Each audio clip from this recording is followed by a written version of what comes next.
الحمدللہ رب العالمین والصلاة والسلام علی حبیبہ محمد وآلہ وصحبہ اجمعین اما بعد فاعوذ باللہ من الشیطان الرجیم بسم اللہ الرحمن الرحیم یا مریم اقنتی لربک واسجدی وارکعی مع الراکعین اللہم سبحانک لا علم لنا الا ما علمتنا انک انت العلیم الحکیم مولایا صلی وسلم دائما ابدا علی حبیبک من زانت بہل سرو معزز سامعین کرام السلام علیکم ورحمۃ اللہ وبرکاتہ۔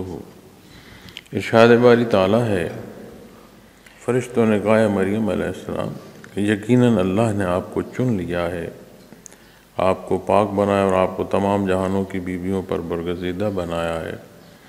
یہ آیہ کریمہ جس کا میں نے ترجمہ غلطی سے جو پڑھا، یہ اس سے پہلے آیہ کریمہ ہے، لیکن یہ وہ آیہ کریمہ ہے کہ جو آج کی تلاوت ہے اس کے ساتھ اسے منسلک کیا جائے تو پورا موضوع سمجھنا آسان ہوتا ہے۔ تو آج فرمایا ہے، اے مریم علیہ السلام اپنے پروردگار کی فرما برداری کریں اور سجدہ کریں اور رکوع کرنے والوں کے ساتھ رکوع کیا کریں۔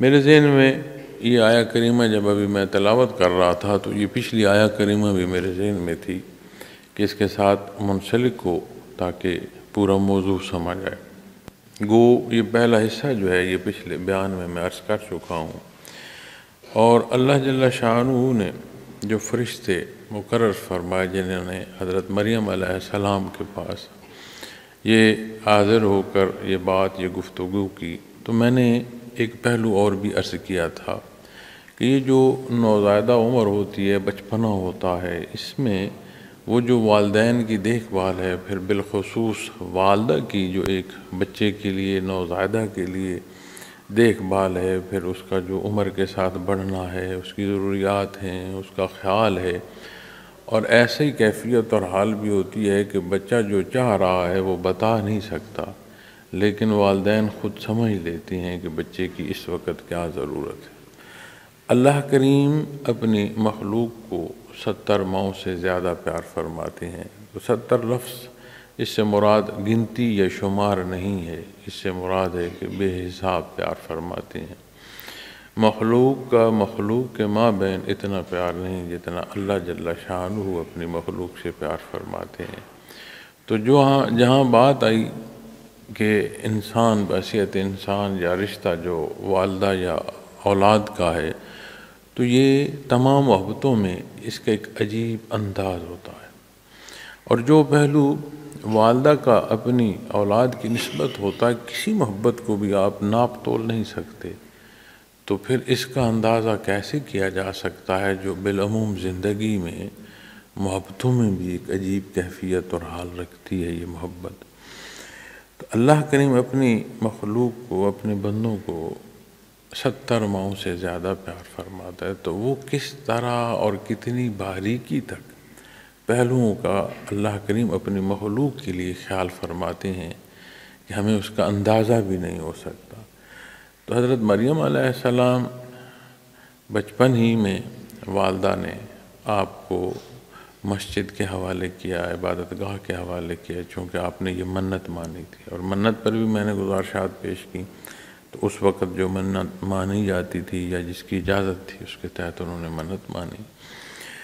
اب جب وہ عبادت گاہ میں سپرد ہو گئیں تو وہ جو انسانی مزاج ہے یا انسانی ضروریات ہیں یا بچے کا جو احساس ہے، اس کی زندگی کی یہ احساس علامات ہوتے ہیں، تو اس سارے میں اللہ کریم نے ایسے سبب فرمائے کہ اتنی خوبصورتی اور اتنی باریکی سے ماں خیال نہیں رکھ سکے گی اپنے بچے کا جتنا اللہ جل شانہ نے ایسا سبب فرمایا کہ اللہ کے فرشتے مقرر ہیں جو آپ علیہ السلام کی تربیت کر رہی ہیں، آپ کو قلبی تسکین مل رہی ہے، کیونکہ جہاں کسی ضرورت کی بات آتی ہے تو اس کی کمی بیشی اضطراب پیدا کرتی ہے۔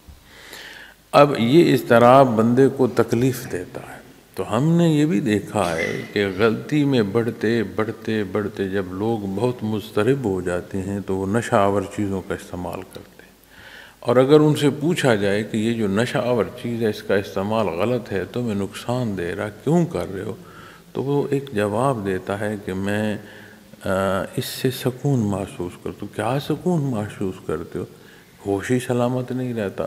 تو وہ جو مدہوشی کی کیفیت ہے اسے وہ سکون کا نام دیتے ہیں، لیکن اصل میں جو مضطرب کیفیت ہے اس سے چھٹکارا حاصل کر رہے ہوتے ہیں۔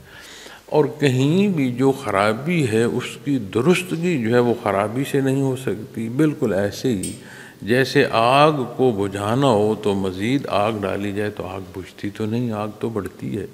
تو آگ کو بجھانے کا جو تدارک یا نسخہ ہے جب تک وہ اختیار نہ کیا جائے، اسی طرح یہ جو اضطراب ہے مزاج انسانی میں پیدا ہوتا ہے، اس کا کچھ سبب بھی ہوتا ہے جس سے یہ مضطرب ہوتا ہے انسان اور اس کی کیفیت حال اور دل، اور اس اضطراب کا حل بھی ہے۔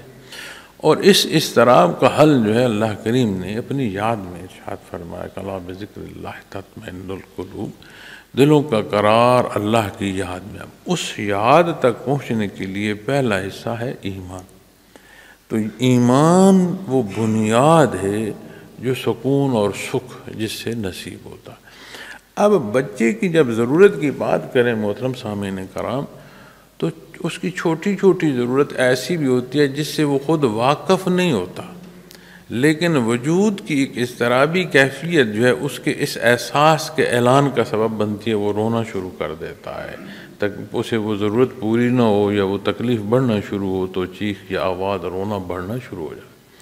پھر اس معصومیت میں وہ حصہ بھی آتا ہے جہاں بچے کو سمجھ آ رہی ہوتی ہے، وہ سمجھا سکتا ہے، بتا سکتا ہے، خود سمجھ سکتا ہے۔ تو ان تمام حصوں میں جو وہ بنیاد ہے، جو سکھ اور سکون ہے اور جو تسکین ہے، تو اللہ کریم نے فرشتے مقرر فرمائے۔ اب بحیثیت انسان جو کسی کے لیے عمل کر رہا ہے اس کی حرکات و سکنات پر فرشتے مقرر ہیں، اور یہاں اللہ کریم نے فرشتوں کو سیدھا حکم دے دیا کہ وہ آپ علیہ السلام کے پاس، آپ کے پاس گفتگو کر رہے ہیں، آپ کو بے شمار پہلو جو ہیں جو اللہ کریم نے پسند فرمائے ان سے آگاہ کر رہے ہیں، طریقہ اور سلیقہ بتا رہے ہیں۔ تو پچھلی آیہ کریمہ میں جہاں اللہ کریم نے یہ ارشاد فرمایا وَإِذْ قَالَتِ الْمَلَائِكَةُ يَا مَرْيَمُ إِنَّ اللَّهَ اصْطَفَاكَ وَطَهَّرَكَ وَاصْطَفَاكَ عَلَى نِسَاءِ الْعَالَمِينَ، اور جب فرشتوں نے کہا ہے مریم علیہ السلام یقیناً اللہ نے آپ کو چن لیا ہے، یعنی یہ جو آپ کا عبادت گاہ میں آنا یا اپنی والدہ کی طرف سے عبادت گاہ میں اللہ کی حضوری کے لیے پیش کرنا اور اس منت کی تکمیل ہے، یہ عمومی بات نہیں، یہ اللہ کریم کا احسان ہے، یہ اس کا فیصلہ ہے، اس کی پسند ہے، اس نے شرف قبولیت دی ہے اس عمل کو، یہ عمومی بات نہیں ہے، یہ اللہ کا آپ پر بہت بڑا احسان ہے۔ اور اس اللہ جل شانہ نے جس نے آپ کو چن لیا، یہ فرشتے عرض کر رہے ہیں، اور آپ کو وطہرا کے اور آپ کو پاک بنایا، پاکیزگی اللہ کریم عطا فرما، یہ بہت بڑی نعمت ہے۔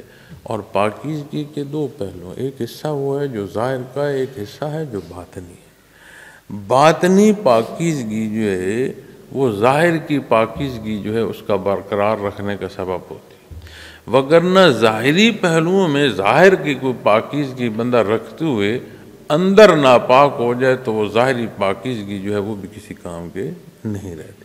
لیکن یہاں خانے کی جو پاکیزگی ہے، جو مخفی حصہ ہے، وہ اگر پاک ہو تو ظاہری پاکیزگی کا ضرور سبب ہو جاتا ہے۔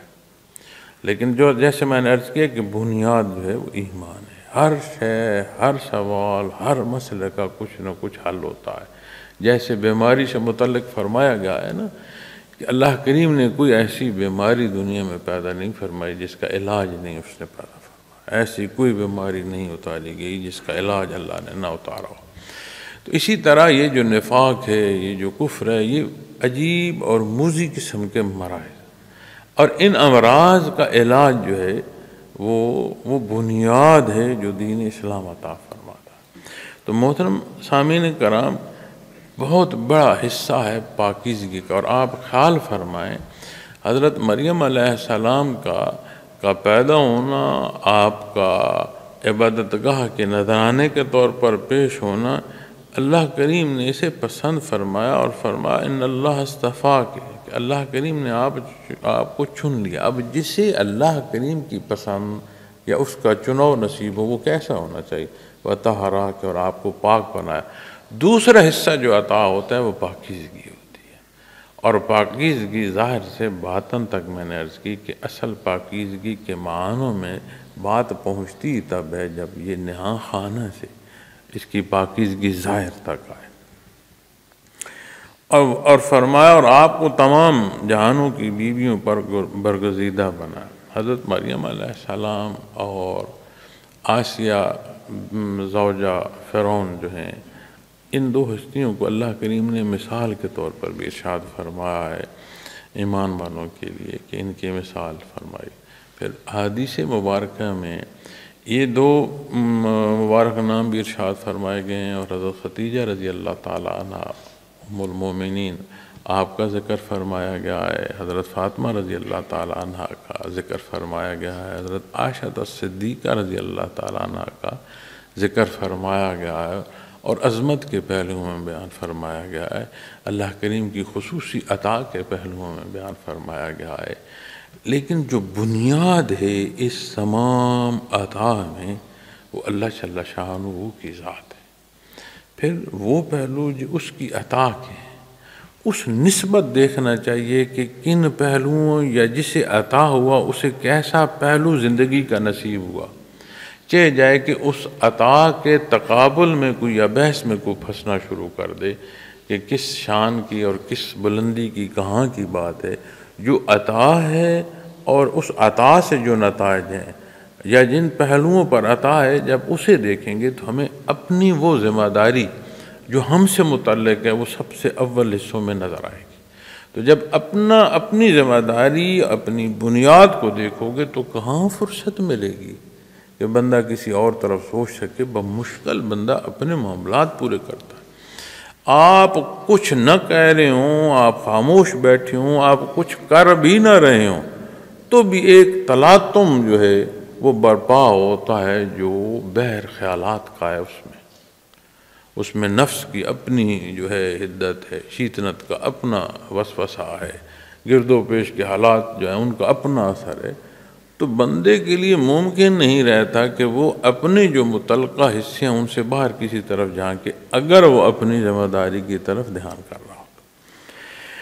تو فرمایا تمام جہانوں کی بیوی پر برگزیدہ بنا۔ اب اس کیفیت اور اس حال میں کون سا پہلو جو ہے پھر وہ ضروری ہو جاتا ہے۔ پھر یہ جو آج کا حصہ ہے، اس آیہ کریمہ جو آج تلاوت کرنے کا شرف نصیب ہوا ہے، جب اسے آپ دیکھیں گے تو فرمایا یا مریم اقنتی لربک، اے مریم علیہ السلام اپنے پروردگار کی فرما برداری کی۔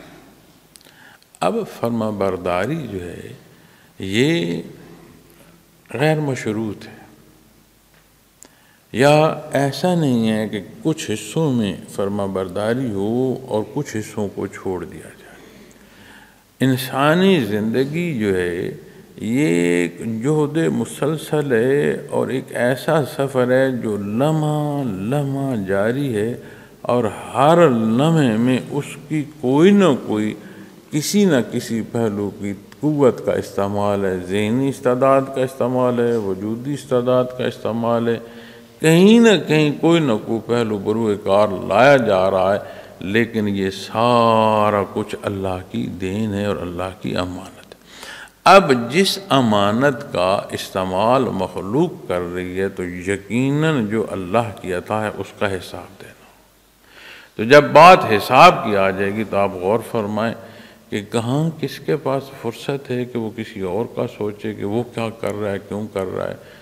وہ اپنی جو حقوق، اس کے ذمے جو فرائض کی نسبت سے معاشرے کے، وہ ان کی ادائیگی میں لگا رہتا ہے۔ جہاں ذات سے نکلتا ہے اپنی اس ذمہ داری میں چلا جاتا ہے کہ جو کچھ مجھ سے ہو سکتا ہے، جو اللہ کریم نے مجھے قوت عطا فرمائی ہے، مجھے استطاعت عطا فرمائی ہے، میں اپنی وہ ذمہ داری جو ہے آسن ادا کروں۔ کیوں ادا کروں؟ اس لیے کہ یہ اللہ نے پسند فرمایا۔ کیوں ادا کروں کہ نبی کریم صلی اللہ علیہ وسلم نے اس کی تربیت فرمائی. کیوں ادا کر رہا ہوں؟ اس لیے کہ روز محشر اللہ جل شانہ کے حضور پیش ہونا ہے اور ایک ایک بات کا جواب دینا. مخلوق نہیں سمجھ پائے گی شاید میرے کسی عمل کو، ان کے نزدیک وہ میرا عمل اعلیٰ ہو، لیکن اللہ جل شانہ کی ذات علیم ہے. اس عمل کے پیچھے جو محرک ہے، جو نیت ہے، وہ اس سے واقف ہے.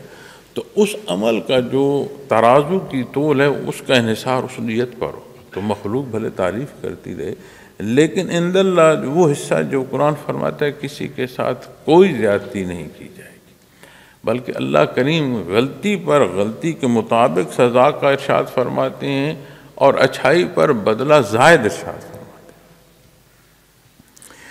تو جب بات اللہ کریم کی پسند میں آئے کہ اللہ کریم جسے چن لے، یعنی جسے اللہ کریم کی رضا نصیب. اب اللہ کریم کی رضا پر جب آپ بات کریں گے تو سلاسل تصوف میں آپ نے فنا فی الرسول اور فنا فی اللہ، یہ دو مراقبات سنے ہوں گے.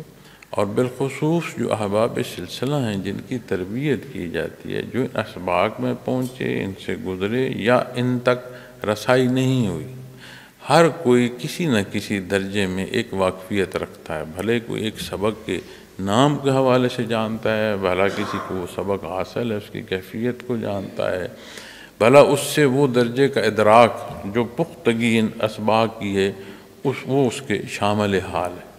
تو جب بات آتی ہے کہ اللہ کریم جسے چن لے، اس کی کیفیت کیسی ہونی چاہیے، اس کا حال کیسا ہونا چاہیے، اس کی فرما برداری ہے نا. فرمایا یا مریم اقنتی، اب اے مریم علیہ السلام اپنے پروردگار کی فرما برداری کریں، یعنی اللہ کی پسند میں ڈھل جانا، وہ شے پسند آنا جو اللہ کو پسند ہے، اور وہ شے ناپسند ہونا جو عند اللہ ناپسند ہے.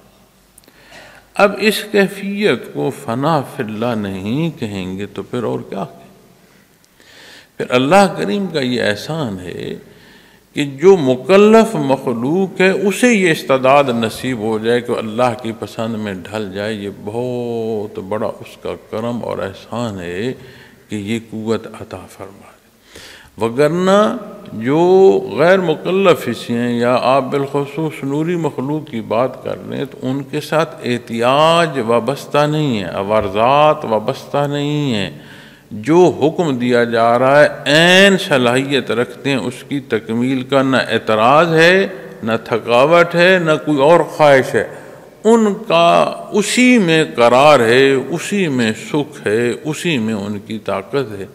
اللہ کریم شرف قبولیت عطا فرمائے. اللہ نے بہت عظمتوں والی مخلوق، نوری مخلوق پیدا فرمائی، لیکن جس بشر کو اس نے اشرف الخلق پیدا فرمایا، اسے اپنا اختیار چناؤ کا دیتے ہو پھر یہ مقام عطا فرمائے کہ یہ اس کا فرما بردار ہو. یہ بہت بڑا اس کا احسان ہے، اور یہ عمومی بات نہیں ہے. یہ کسے نصیب ہوتا ہے؟ جسے فرمایا ان اللہ اصطفیٰ، کہ اللہ نے جسے چن لیا، جسے اللہ کی رضا نصیب ہو گئی، جس پر اللہ نے بہت اور بے پناہ احسان فرما دیا، اسے اللہ کریم جو توفیق عطا فرماتے ہیں وہ اس کی فرما برداری ہے. اب ہماری ضرورت جو ہے وہ یہ ہے کہ رمضان المبارک مہینہ گزرا، اس کی وہ برکات جو روزے سے نصیب ہوئیں، اس کی برکات جو رات کے قیام سے نصیب ہوئیں، اس کی وہ برکات جو اشراجات کی جو بیان فرمائی گئیں، اس کی وہ برکات جو تاک رات کے حوالے سے بیان فرمائی گئیں، وہ رات جسے چاند رات کہا جاتا ہے اس کی برکات جو بیان فرمائی گئیں، عین عید کے دن کی جو برکات بیان فرمائی گئیں، اس تمام سے گزر کر کیا یہ کیفیت اور حال ہمیں نصیب ہوا کہ ہم اللہ کریم کے فرما بردار ہو جائیں؟ فرما برداری کیا ہے؟ سمعنا اطعنا، جو حکم سنا عین اس کی اطاعت کی جائے، وہ مانا جائے. جب ہم اپنے معاملات میں جاتے ہیں، ہم گفتگو کرتے ہیں، ہم لین دین کرتے ہیں، ہم حقوق و فرائض کی جو ایک راہ ہے اس میں سے گزرتے ہیں، کیا ہم ان باتوں کو اختیار کرتے ہیں جو اللہ نے حکم دیا ہے، جو نبی کریم صلی اللہ علیہ وسلم نے جس کی تربیت فرمائی ہے؟ یہ مطابقت نصیب ہے تو پھر رمضان گیا نہیں۔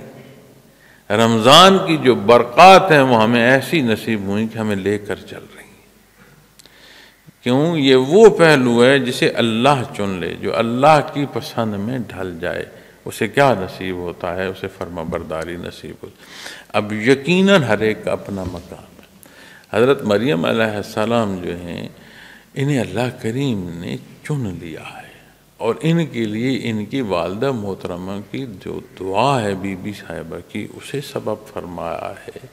ان کے والد محترم کو اللہ کریم نے اپنی مقرب ہستیوں میں پسند فرمایا ہے۔ جہاں ان کی تربیت فرمائی گئی وہ بھی اللہ کے نبی ہیں، اور وہ لوگ جو اللہ کی عبادت گاہ میں، اس کے گھر میں تربیت کا سبب کر رہے ہیں، فرشتے کلام کر رہے ہیں، فرشتے تسکین کا سبب بن رہے ہیں، فرشتے حالات سے آگاہ کر رہے ہیں کہ کتنا بڑا اللہ نے احسان فرمایا ہے، اور یہ ساری کیفیات یقیناً ان کا جو مقام ہے وہ ان کا اپنا مقام۔ لیکن جب عمل کی بات آتی ہے تو تمام مقامات میں جو سب سے بڑا مقام ہے وہ محمد الرسول اللہ صلی اللہ علیہ وسلم۔ بعد از خدا جو بزرگ و برتر ہستی ہے وہ نبی کریم صلی اللہ علیہ وسلم کی ذات ہے۔ آپ کو اللہ نے کلام ذاتی عطا فرمایا، آپ کے معجزات میں یہ قرآن کریم، یہ فرقان حمید بہت بڑا معجزہ ہے۔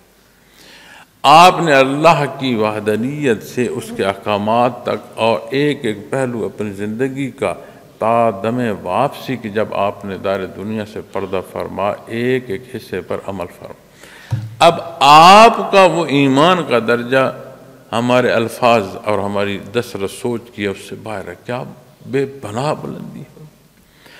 لیکن جن حصوں کو آپ نے اختیار فرمایا اسے سنت، جو احکامات قرآن نے بیان فرمائے، جس درجے کے بیان فرمائے جہاں فرضیت کو حکم ہے فرض، ان تمام حصوں سے نبی کریم صلی اللہ علیہ وسلم نے بنفس سے نفیس اپنی زندگی بسر کری۔ تو جب آپ نے اپنی زندگی جس راہ پر بسر فرمائی، اس راہ کا مسافر ہونا یہ کامیابی کی دلیل ہے، اسے قرآن دلیل دیتا ہے، بیان فرماتا ہے، اور حتمی فیصلہ ہے یہ۔ اب اس پہلو کا اختیار کرنا جو اختیار کر رہا ہے، صحابہ کرام رضوان اللہ علیہم اجمعین نے اختیار کیا، ان ہستیوں کا اپنا مقام۔ تابعین نے کیا، تبع تابعین، ان تمام ہستیوں کا اپنا مقام ہے۔ پھر اس خیر القرون سے جتنا فاصلہ آ رہا ہے، اس سارے فیصلے میں قرب کا پہلو بھی تو ہے نا جی۔ ہم دور ہو رہے ہیں، پیچھے پلٹ کر دیکھو تو ہم سے پہلے اتنے قریب بھی تو ہوں۔ تو ان تمام میں ہر ایک کی اپنی حیثیت ہے۔ وہ ایسا غفور الرحیم ہے کہ آج کلمہ ابھی جسے نصیب ہو وہ فرماتا ہے اللہ اس کا دوست، اللہ ولی الذین آمنوا، اللہ اس کا دوست، وہ بھی ولی اللہ ہے۔ اب اس ولایت میں اس اتباع کے پہلو سے جب دیکھیں گے تو یہ درست نہیں ہے کہ یہ کہہ دیا جائے ہم تو جی کمزور ہیں، ہم سے تو نہیں ہو سکتا۔ اگر تم کمزور ہوتے، اگر تم سے نہ ہو سکتا تو تم اس امتحان گاہ میں نہ ہوتے۔ اللہ نے تمہیں یہ صلاحیت دی ہے کہ اس حکم کو مان سکتے ہو، تو اس لیے اس حکم میں داخل ہو، وگرنہ قیام بنیادی ضروری حصہ ہے نماز میں۔ قیام نہ ہو تو نماز نہیں ہوتی۔ تو جو بیمار ہے اس کا کام کیا ہے؟ جس کی بیماری زائد ہو، بیٹھ نہ سکتا ہو، اس کا قیام کیا؟ آپ لیٹنے کو قیام تو نہیں کریں گے، لیکن اس کا قیام نماز میں اس لیٹنے اور اس اشارے سے بھی اللہ قبول فرماتا ہے۔ تو یہ جواز درست نہیں ہے، یہ اپنے آپ کو دھوکہ دینا کہ ہم کیا کریں، ہم تو کمزور لوگ ہیں، ہم سے نہیں ہو سکتا۔ اگر تم سے نہیں ہو سکتا تو اللہ نے جو تمہیں حکم دیا، کیا اس نسبت پھر غلطی تلاش کرتے ہو کہ خدا نخواستہ نعوذ باللہ اللہ جل شانہ کو غلطی لگ گئی ہے کہ وہ حکم دے دیا جو اختیار نہیں کر سکتا؟ تو قرآن کتنا واضح بیان فرماتا ہے کہ کسی کی استطاعت سے زائد اسے حکم نہیں دیا جاتا، جس کا معنی ہم یہ لے لیتے ہیں کہ تکلیف کے پہلو میں، تعمیل کے پہلوؤں میں ہے۔ تو جب دائرے دنیا میں ہو، اس امتحان گاہ میں ہو، تو میاں یہ جواز درست نہیں ہے اپنا آپ کو دھوکہ دینا۔ تو فرما برداری کیا ہے؟ آپ ایک ایک عمل کو دیکھ لو، نیتوں سے لے کر اعمال تک، ہر عمل یا فرما برداری میں سے ہے یا نافرمانی میں سے ہے، اور جسے اللہ پسند فرمائے اس کا حصہ کیا ارشاد فرما جا رہا ہے، اپنے پروردگار کی فرما برداری کریں، یعنی اس کی پسند و ناپسند، اللہ کریم کی پسند و ناپسند میں ڈھل جائے، اور اسے پھر صوفیاء کہتے ہیں فنا فی اللہ۔ اب جب آپ فنا فی اللہ کی کیفیت کی بات کرتی ہیں تو فنا بقا اس شعبے میں بہت بلند مقامات ہیں، اور بعض جگہ تو یہ چیز بھی ملتی ہے کہ شاید یہ ان جو خفی پہلو ہیں ان کی تکمیل ہو جاتی ہے، بعض جو تحریریں ہیں صوفیاء کی یا بزرگوں کی، لیکن کسی شے تک کا پہنچنا اور اس شے کو کل جان لینا یا اس سے آگے کی رسائی نہ ہونا یا آگے کی جو دسترس ہے اس کے جاننے والے تک رسائی نہ ہونا، یہ بہت سارے پہلو ہو سکتے ہیں، لیکن یہ یقینی بات ہے کہ یہ بڑے بلند منازل ہیں، اور یہ بھی یقینی بات ہے کہ یہ آخر نہیں ہے، بلکہ حضرت جی رحمۃ اللہ تعالیٰ علیہ فرمایا کرتے تھے کہ جب بندہ ان منازل پر پہنچتا ہے تو اس قابل ہوتا ہے کہ وہ منازل سلوک کو چل سکے، لیکن اس کیفیت میں بھی جو حاصل ہے وہ کیا ہے کہ نیت اور عمل۔ نیت اور عمل کہاں ہے؟ جہاں زندگی بسر کر رہے ہیں، اور اس سارے میں کیا ہے؟ قرآن و سنت۔ تو وہ برکات جو رمضان المبارک کی ہمیں نصیب ہوں وہ ہمیں اس قابل نہ کر سکیں کہ ہم اللہ کریم کے حکم کی تعمیل میں آ سکیں، تو سمجھ آتی ہے کہ جہاں بھی کوئی ہو اس میں اس کی نیت اور جو کردار ہے وہ بنیادی ذمہ داری ہے اس کی، جیسی نیت اور جیسا عمل کر رہا ہوگا نتائج ویسے اسے مل رہے ہوں، کیونکہ تمام زمانوں میں افضل ترین جو زمانہ ہے وہ آپ صلی اللہ علیہ وسلم کا مبارک زمانہ، لیکن اس میں کیسے کیسے بدبخت گزرے ہیں، کیسے کیسے متکبر لوگ گزرے ہیں، کیسے کیسے ظالم لوگ گزرے ہیں، تو کیا پھر جو انہوں نے اس وقت کیا وہ پھر کیسے ہو؟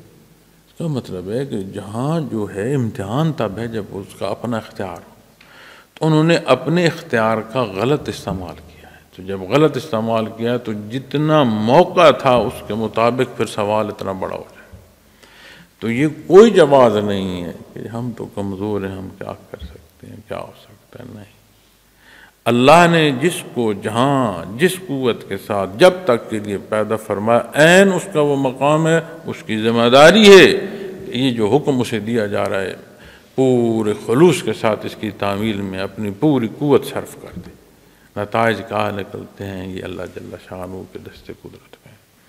تو بنیادی حصہ جسے اللہ کی پسند نصیب ہو رہی ہو اس کی کیا ہے کہ وہ فرما بردار ہو، اور فرما بردار مشروط نہیں ہوا کرتے کہ وہ شرط لگائیں کہ یہ ہو تو ہم یہ کریں گے، ایسا نہ ہو تو ویسا ہوگا، اللہ مجھے بلا لے اگر میں نے نماز پڑھنی ہے تو وہ نشانی میں سارا قرآن نازل فرما دیا، اپنا حبیب صلی اللہ علیہ وسلم مبعوث فرما دیا، تیری حیثیت کیا ہے کہ پھر تو کہتا اللہ نشانی دے مجھے؟ یہ باتیں معاشرے میں سنتے ہیں، میں نے خود سنی۔ تو بنیادی حصہ فرما برداری ہے، اور فرمایا وسجدی، اور سجدہ کریں۔ سجدہ وہ کیفیت اور وہ حال ہے جو اللہ کی جو عبادت میں بہت بہت ایک خوبصورت پہلو ہے کہ ہمیں اس نے وجود عطا فرمایا، ہمیں سوچ اور فکر کی کیفیت عطا فرمائی، حیات کے ساتھ اس وجود کے مقامات بیان فرمایا، اور اس میں جو پیشانی ہے ہمارے سامنے جو پیشانی ہے اسے پورے وجود میں ایک بلندی اور ایک نمایاں کیفیت اور حیثیت حاصل ہے، اور مزاج انسانیہ جہاں یہ کمزور پڑتا ہے وہاں جھکتا ہے، تو بدن جھکتا ضرور ہے لیکن پیشانی بھی ساتھ جھکتی ہے۔ اس تمام توانائی کے بعد جب اسے حق نصیب ہو اور پھر یہ اپنی خواہش اپنی محبت اپنی طلب میں جھکتا ہے اور اس کے حضور سر بسجود ہوتا ہے، اسے خاک پر ٹیک دیتا ہے، وہ ناک جس کی کٹ جانے کے، جس کی بے عزتی کے حوالے سے ہم وہ رسومات نہیں چھوڑتے کہ آبا و اجداد کی ہیں، جو بڑے بڑے کفار نے کہا ہمارے والدین یہ عبادت کرتے ہیں، ہمارے بڑے اس طرح بتوں کو پوجتے ہیں، ہمارے پلے کیا رہ جائے گا، ہماری تو ناک کاٹ جائے گی۔ وہ ایسی اپنی ناک اور پیشانی کو ایسا زمین پر رکھتا ہے کہ اپنی ذات کی نفی کر کے اپنے اللہ کی جو ہے وہ بلندی بیان کر رہا ہوتا ہے، اس کی شان بیان کر رہا ہوتا ہے، سبحان ربی الاعلیٰ، اس کی عظمت کا اعلان کر رہا ہوتا ہے۔ اور یہ وہ کیفیت اور حال ہے جب بندہ اپنے اللہ کے انتہائی قرب میں چلا جاتا ہے۔ اور یہاں یاد رکھیں، جن و انس مکلف مخلوق، بعض پہلو حدیث شریف میں ایسے بھی ملتے ہیں۔ اب عید سے متعلق حدیث شریف جو عید کی برکات ہیں، اس سے متعلق فرشتوں کا اعلان امت کے لیے جو بیان فرمایا گیا، اس نسبت یہ بھی فرمایا گیا ہے کہ جنوں انس کے علاوہ اس اعلان کو ساری مخلوق سنتی ہے۔ اسی طرح قبر کی طرف جب کسی کو لیا جایا جاتا ہے، یا قبر کے جو حالات ہیں اس سے متعلق ایسی احادیث مبارکہ بیان ہے جس میں یہ بیان فرمایا گیا ہے کہ جنوں انس کے علاوہ تمام مخلوق وہ باتیں اور وہ حالات سن رہے ہوتے ہیں۔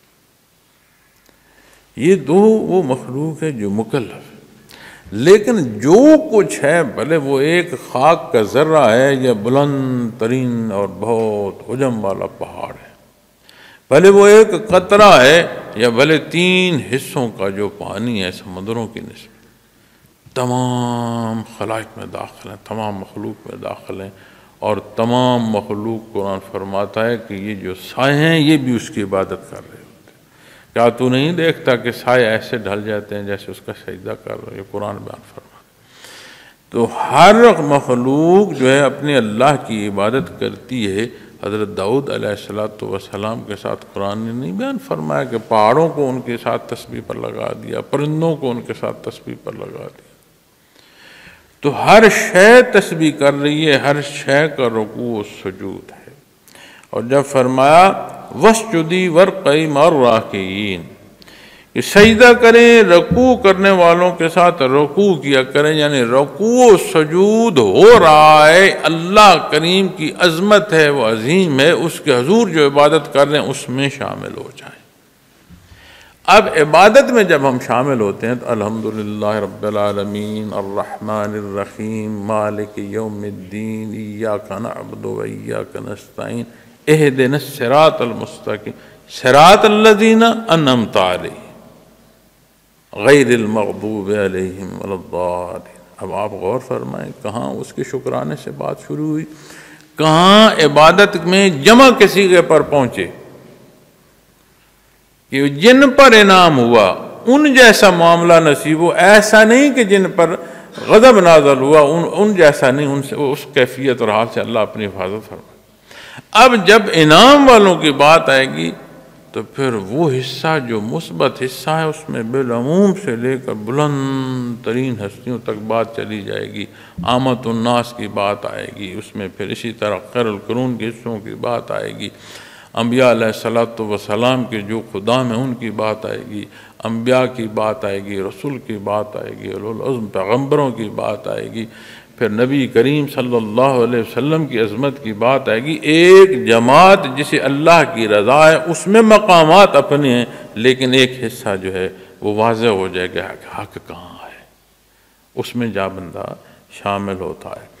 پھر اس میں رکوع سجود یا رکوع سجود کرنے والوں کے ساتھ شامل ہونا جو جماعتی طور پر عبادت ہے، اس کی بھی برکات بیان ہو رہی ہیں۔ لیکن یہاں صرف یہ نہیں ہے کہ آپ علیہ السلام کو یہ حکم دیا جا رہا ہے کہ آپ جماعت میں جو ہے وہ ضرور شامل ہوں، جماعتی پہلو جو ہے وہ بھی بیان فرمایا جا رہا ہے کہ رکوع سجود کرنے والوں کے ساتھ، اور یہ بالعموم پہلوؤں میں بھی جائے گا۔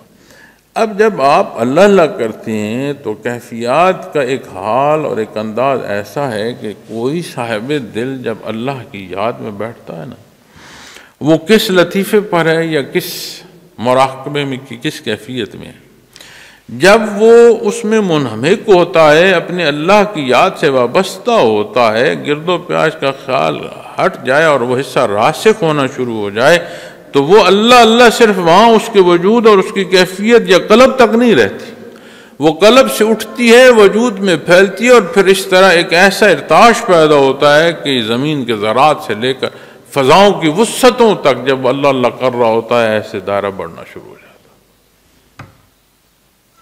جس درجے کی وہ اللہ اللہ نصیب ہے، کتنا راسخ ہے، میں نے عرض کیا کہ ہر ایک کا اپنے اللہ سے اپنا تعلق، لیکن یہ یقینی بات ہے کہ جسے یہ نصیب ہوتا ہے اس کی ذات نفی ہوتی ہے۔ اگر کوئی کہے مجھ جیسا کوئی نہیں تو وہ خطا کار ہے۔ ایک ہی ذات ہے جس طرف تمام پہلوؤں کا رخ ہے، وہ اللہ جل شانہ کی ذات، جہاں جس کا جو حکم جو پسند اس نے فرمایا۔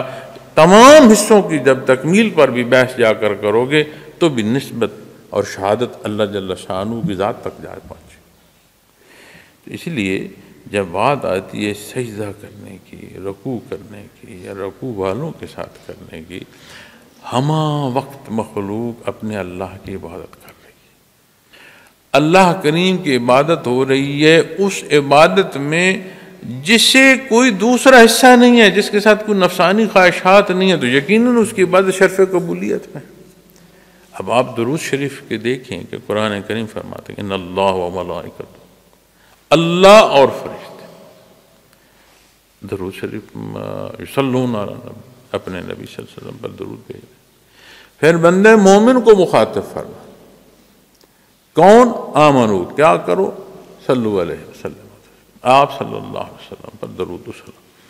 اب محترم سامعین کرام، مخلوق کی تو سمجھ آئی، چاہے وہ نوری ہو، چاہے وہ یہ انسانی کیفیت سے لے کر آپ کسی ایک چونٹی تک چلے جائیں، جان بے جان، پتھر، شجر، حجر، آسمان، بادل، پانی، ہوا، کسی چیز کی بھی بات، یہ تمام حصے مخلوق میں داخل ہے۔ اور مخلوق کا درود کیا ہے، صلاۃ و سلام کیا ہے، وہ اللہ کے حضور درخواست کرتے ہیں کہ اب اللہ نبی کریم صلی اللہ علیہ وسلم کو برکتیں عطا فرما، آپ کے بلند منازل عطا فرما، ہمہ وقت آپ کی جو بلندی منازل ہے اس کے لیے عرضاں اور دعا کرتے ہیں۔ مالک فرما رہا ہے کہ اللہ اور اس کے فرشتے درود۔ تو جب نسبت اللہ کی طرف سے جاتی ہے تو سمجھ آتی ہے لمحہ لمحہ عطا ہے نبی کریم صلی اللہ علیہ وسلم کی ذات اقدس پر اللہ کریم۔ اب جہاں عطا جاری ہے، جہاں اس کی مخلوق درود شریف پڑھ رہی ہے، جس حصے کو ہر لمحے ہر لحظے شرف قبولیت ہے، جس نے درود شریف پڑھا اس میں شامل ہوگا، تو غفور الرحیم ہے، جس کی شان ہے عطا فرمانا، جس کی صفت ہے ربوبیت، وہ رب جو ہر ایک کو عطا فرماتا۔ اتنے جہان کی دعائیں قبول ہو رہی ہوں گی، بیچ میں ایک کو خطا کار گناہ گار داخل ہو جائے اس کی رد فرما دے، نہیں، اسے ایسی شرف قبولیت عطا فرمائے گا کہ وہ غلط روش چھوڑ دے۔ تو جب ہم رکوع سجود یا اجتماعی عبادت کی بات کرتے ہیں تو اس مسجد میں جس وقت جماعت ہو رہی ہوتی ہے تو کون کون نہیں ہوتا؟ جو یہاں ہوتا ہے اس کی کیا ذمہ داری ہے، امام سے لے کر دربان تک سارے ہم یہاں جمع ہوتے ہیں، اس کے حضور حاضر ہوتے ہیں۔ اب یہاں کسی کے نزدیک معلم کی بات ہے، کسی کے نزدیک پیر کی بات ہے، کیا پتہ وہ دربان کے صدقے ہم تمام کی عبادت کو قبول فرما لیں۔ تو یہ اس کا انحصار ان حصوں پر ہے جو مالک اور مخلوق کے مابین۔ تو کسی نسبت سے بھی ذات پر نہ ہو۔ جب ذات پر بات آ جائے کہ میں نے یہ کیا دیکھو مجھے، تو سمجھ لو خطا کر رہے ہو۔ کسی پہلو کی بھی کہیں نسبت کی بات ہے اسے اللہ اور اس کے حبیب صلی اللہ علیہ وسلم کی طرف نسبت کرو، یہ بڑی حتمی بات ہے، اس میں کوئی دوسری رائے۔ اور رکوع سجود کی بات ہے تو اللہ کی مخلوق ہر لمحے اس کی عبادت کر رہی ہے، جنہیں اس نے پیدا ہی عبادت کو فرمایا، ان کی تسبیحات میں شامل ہو جاؤ گے تو کیا وہ رب کائنات تمہیں محروم فرما دے گا؟ جسے عطا فرمانا محبوب ہے، جسے معاف فرمانا محبوب ہے، جس نے رحمت کو اپنے اوپر لازم فرما لیا ہے، وہ ہم جیسے خطا کار اس کے حضور حاضر ہوں تو وہ دھکا دے دے گا۔ اس کی شان ہے، اور ہم قاصر ہیں کہ جان پائیں کہ وہ اپنی مخلوق کو کتنی پیار کرتا ہے، کتنی محبت کرتا ہے، اسے کتنی عزیز ہے اپنی مخلوق۔ اس نے اپنا کلام عطا فرمایا، اپنے انبیاء اور رسول مبعوث فرمائے کہ اے میرے بندے، جسے میں نے اپنے رکوع سجود کو پیدا فرمایا، نفس کے پیچھے نہ پڑ جانا، شیطان کے وساوس میں نہ پا جو، سارے اسباب اس نے ہمیں نہیں عطا فرمایا۔ یا ایھا الناس جب فرماتا ہے کون ہے بنی نو انسان سے جو بچ جاتا ہے جسے مخاطب نہیں فرمائے گا، یا ایھا الذین آمنوا فرماتا ہے میں آپ کون بچ جاتا ہے جسے قرآن مخاطب نہیں فرما رہا۔ ہماری حیثیت کیا؟ ہم جیسے لوگ ہمیں سلام دینا پسند نہیں کرتے، مالک کائنات ہمیں مخاطب فرما رہا۔ تو پھر جب ہم عبادت والوں کے ساتھ عبادت نصیب ہوگی تو وہ جو پھولوں کا اور خوشبو کا گلدستہ ہے، جس میں ہر ایک اپنے اللہ سے ایک اپنا تعلق ہے، اس کا اپنا رنگ ہے، اس کی اپنی خوشبو ہے، یہ نہیں ہو سکتا کہ اگر ان تمام پہلوؤں میں اگر مجھ سے کوئی گناہگار داخل ہو تو وہ محروم رہ جائے گا۔ یہ عطا ہے اللہ رب العالمین۔ لیکن اس میں جب بات آتی ہے نا وہ بنیاد کہ فرما برداری، تو میں نے عرض کیا تھا کہ ہر عمل یا تو فرما برداری میں سے ہے یا نافرمانی میں سے، اور فرما برداری اور نافرمانی کہیں کوئی ایسا شائبہ نہیں ہے کہ بندہ کہے کہ بات واضح نہیں۔ قرآن کریم فرقان حمید، حق و باطل کی تفریق کر دی ہے، کوئی گنجائش نہیں ہے کہ کوئی بندہ سمجھے کہ کہیں آمیزش ہے اور مجھے سمجھنے میں غلطی ہے، نہیں۔ اس کی حدود و قیود نبی کریم صلی اللہ علیہ وسلم نے مقرر فرمائی، تو یہ مسافت طے ہو رہی ہے۔ اللہ ہماری غلطیاں اور گناہ معاف فرمائے۔ یہ وہ پہلو جن ہستیوں کو اللہ نے چن لیا، جنہیں اس نے پسند فرمایا، جن کی تربیت میں اس نے اپنے وحی الہی عطا فرمائی، اپنے نوری مخلوق بھیجی، اللہ جل شانہ ہمیں توفیق عطا فرمائے کہ ہمیں بھی اس نے اتنا بڑا احسان فرمایا کہ آپ صلی اللہ علیہ وسلم کا امتی ہونا یہ شرف عطا فرمائے۔ اللہ کریم ہمیں قرآن و سنت پر چلنے کی توفیق عطا فرمائے۔ وآخر دعوانا الحمد للہ۔